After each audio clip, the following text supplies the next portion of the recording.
I shaved my hair when I was 11 for Stranger Things, and it was one of the most important, there you go. It was the most important thing in my whole life because it empowered me so much, made me feel so much better about don't laugh. Why are you laughing? It's like somebody's taking a on my head. Hello, I'm Millie Bobby Brown, and I'm going to be sculpting my self-portrait.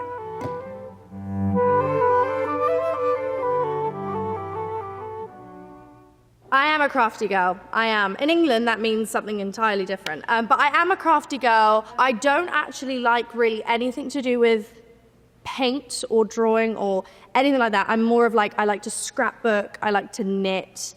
I'm that kind of crafty girl. But this, I'm excited to do. I think it's going to be really quite a vision. I'm gonna start, I don't know what tools to use. I'm gonna start with my eyes because I feel like my eyes are my favorite part about myself. My nan had really beautiful eyes, and I have been told I have very similar eyes to her. And also, the only way she recognized me, she had Alzheimer's, the only way she recognized me was from my eyes. So anytime she didn't know who I was, she would look at me and then I would say, look at my eyes. And she'd say, oh, you're one of mine. What do eyes look like? Can you look at me? White. Okay. It's like, what do eyes look like? I don't know how to start. Okay, this is gonna be really interesting.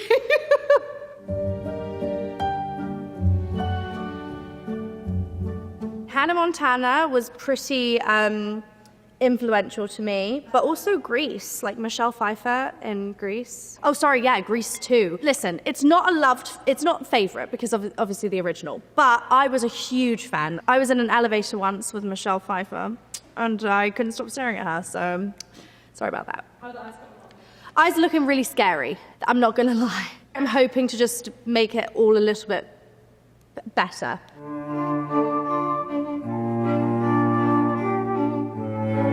I would say my husband. I always ask for his opinion on the jobs I do next. He's very, very intelligent when it comes to cinema, and I have less experience in maybe watching different forms of art, and he grew up watching film.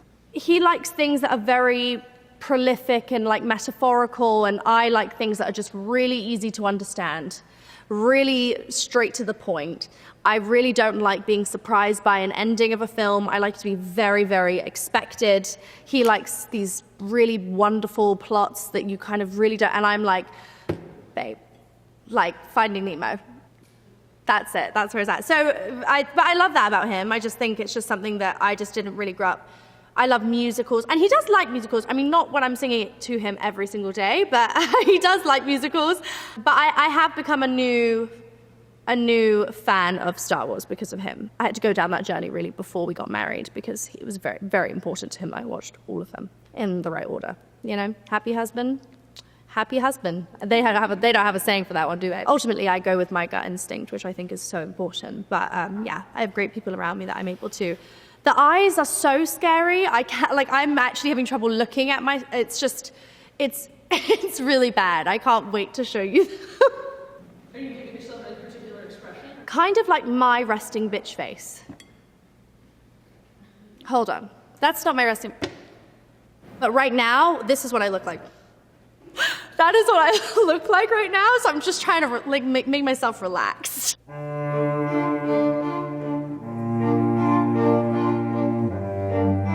I'm mildly protective over all of them, but 11 is just like, she's mine. And I have a really hard time talking about not being able to play her anymore because I think for me, she's like a part of me and I'm a part of her. So I'm really protective over her. And I don't think anyone knows her better than I do. And I don't find myself saying that about any other characters I've done. I stepped away 4 days ago and it's horrific. It's grief. It was like saying a goodbye to a part of my childhood, and I definitely wasn't ready, and it's been 10 years, and I'm like, Mel, how much longer do you need? But I just feel like there was so much more to tell with her, so I don't know. 30 years' time, we'll see what happens.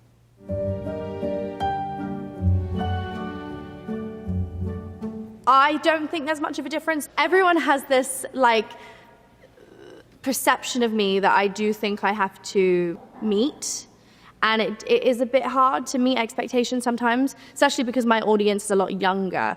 I really want them to be satisfied with who I am. And I'm slowly learning to really step into myself more so that, other people can see my flaws and that it's okay. And I think it also alleviates a lot of pressure for me. So I'm in this kind of transitional period where I'm really bringing myself back into the public eye, but I think I went away for a while out of fear that I wasn't understood or good enough, or I was just afraid of what people would say about me. I really don't like fame. I would rather just act and just act. Like, I would love to be on TV, do what I do, but without the pressure of being a celebrity. I don't like that. I do love meeting my fans. I do love experiencing and receiving the opportunities I receive, of course, but the fame part of it, the aspect of not being able to leave my door without, somebody taking a picture of me, or it's difficult for me to navigate that, because I know what life is. I had a life before this all started, so I can reference, and I don't think anyone would really like that, especially when you're in your sweatpants and you haven't done your makeup and you don't really want that plastered all over the internet, people saying things about you. But it's a part of it, and I've embraced it, and I'm extremely proud of how far I've come and how I've handled it.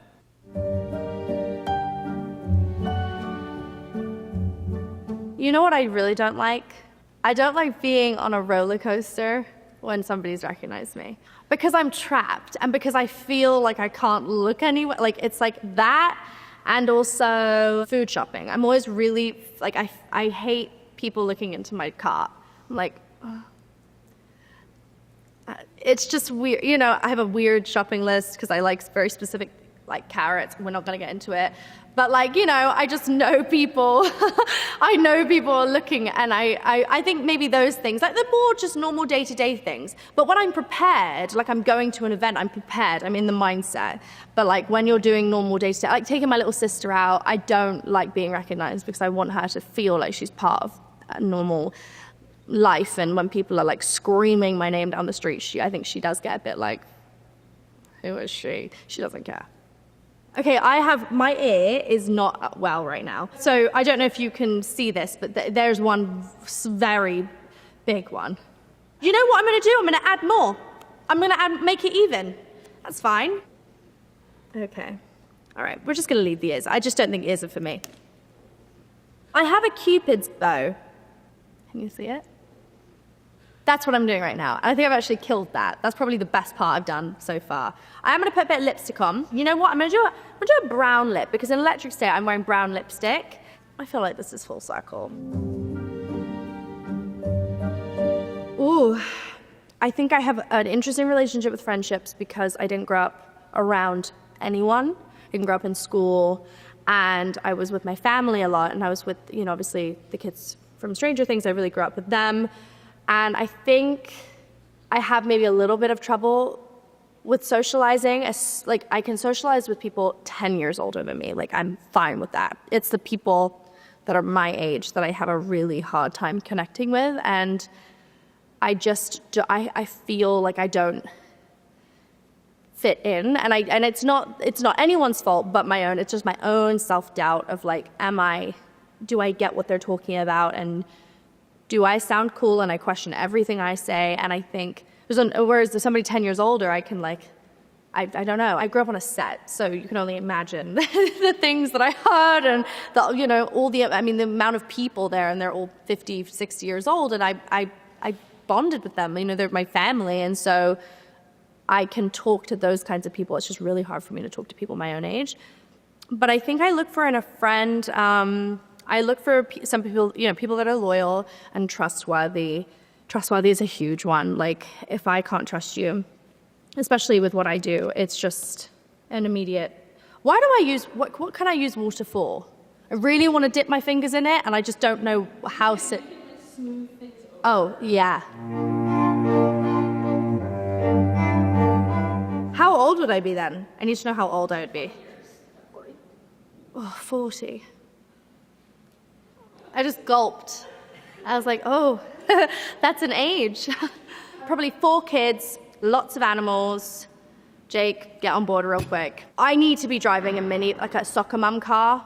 It just is very imperative to my plot. And I'm doing movies with Margot Robbie. I will be dog Barbie. Like, if it means that I get to just be next to her, like, I don't really need to do anything. I'll just stand there.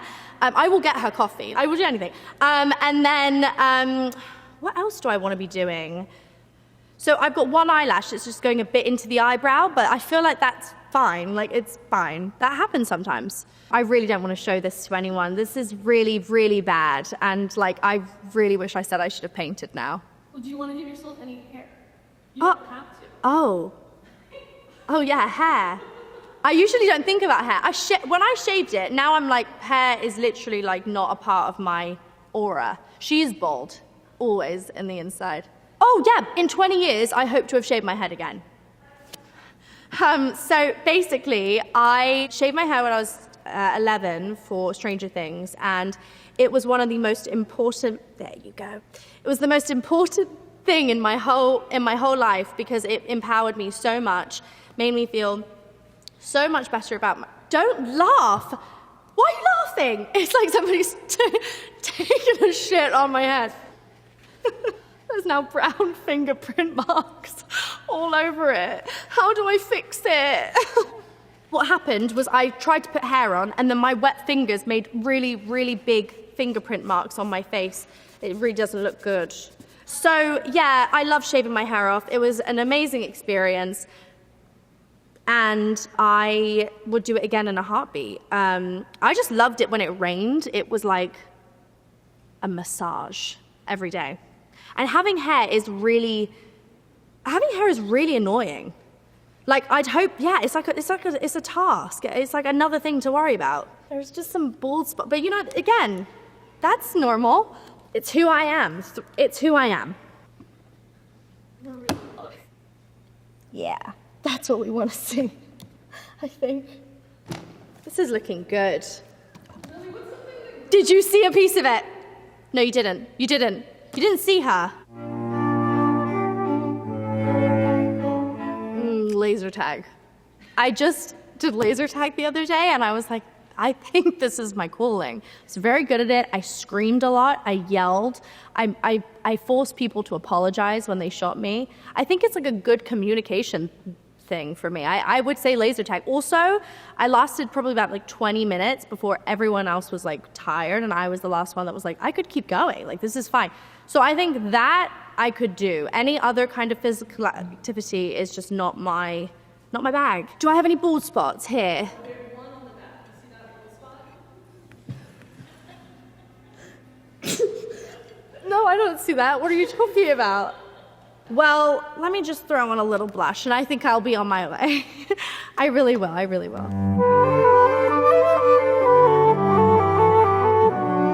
I think I prefer others taking images of me than ever looking at this. But can I take this home? Sure. Yes. I'm happy with my job, and I think ultimately, like, what I create, I have to be proud of. No regrets. Ladies and gentlemen, her.